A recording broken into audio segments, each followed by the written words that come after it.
As Minnesota's economy continues to recover from the pandemic, employers are still seeing a record number of job openings.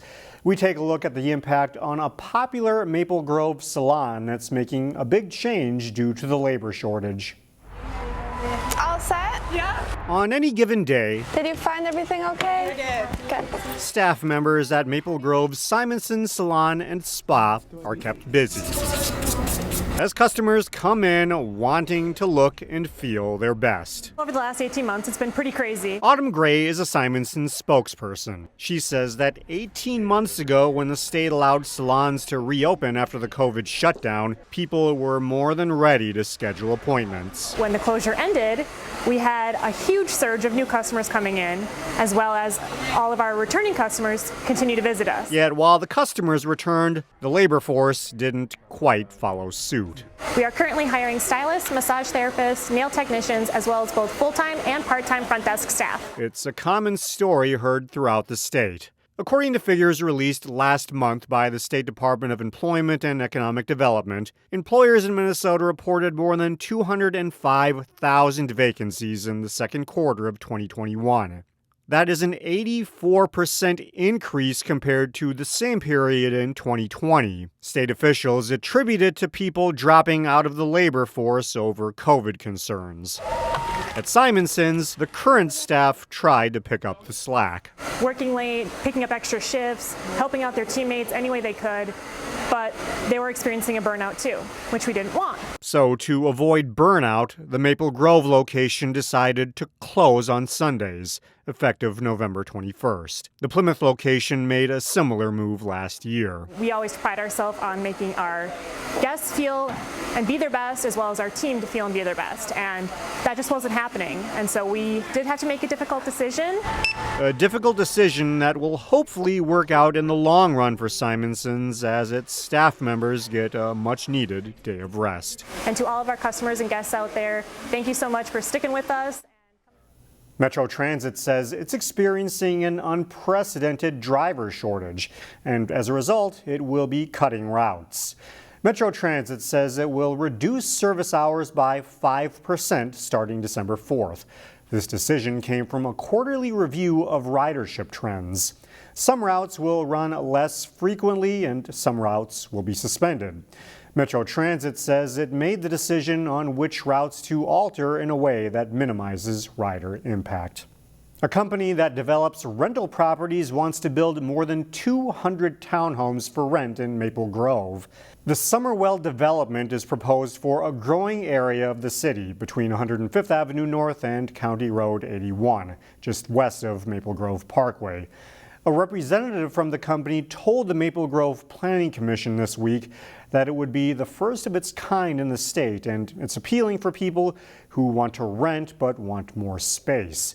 The townhomes would be 2, 3, or 4 bedrooms, and monthly rent would begin at $2,500 a month.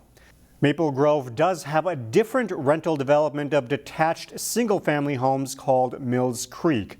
The concept stage plan for the Summerwell Townhome rental project will go before the City Council next week. A new brewery and tap room got the green light from the Brooklyn Park City Council Monday night to operate in the city. Heavy Rotation Brewing will open in the Stone Mountain Plaza retail building north of Highway 610. Construction is ongoing and the brewery plans to open next spring. Heavy Rotation Brewing is described as a nano brewery, meaning it will brew in small batches with plans to change up its menu of craft beers frequently. The business will be the second tap room to be located in Brooklyn Park. The other is Blue Wolf Brewing. This week's Standout Student is a high-flying achiever. Maranatha Christian Academy senior Owen Marvel isn't afraid to challenge himself. As Sonny Goins reports, he is a leader inside and outside of school. How's the organization working, I should say? It was perfect. It's no surprise we find senior Owen Marvel With just the actual star, encouraging and leading his fellow students this can go. in business class. This text block thing, He's president of both the National Honor Society and Student Council. they're both working. Marvel has a 4.3 GPA Yeah, what's up? and says while schoolwork is important, I can definitely reach back out to the customer. it's also essential to make time We're gonna figure this out. for the people who are important to you. It's important for me to enjoy the things that I'm doing, so that's whether that's school or my extracurriculars, but then also finding time to hang out with my friends and spend time with my family. What are we working on? Marvel is not afraid of hard work. Okay. He's currently taking 5 college courses, That's fine. along with 3 high school classes. It's definitely been tricky, but it's come down to really learning how to manage my time well between my extracurriculars and all the homework that I have, just trying to create a balanced schedule. Marvel is climbing to new heights literally. In the past 5 years, he's hiked nearly the entire 300-plus mile Superior hiking trail. The adventurous team plans to finish the last 24 miles in the spring. There's a lot of hills, a lot of different rocks, tree roots. It's not just like a flat paved ground like you'd see anywhere else. It's a one of a kind. You're going to become the vinyl pro. The senior hasn't decided which college to attend, but he plans to one day own his own business. I've enjoyed the business classes that I've taken, and that's something that I'm passionate about. Sonia Goins, CCX News. It's the time of year when we say thank you to those who serve.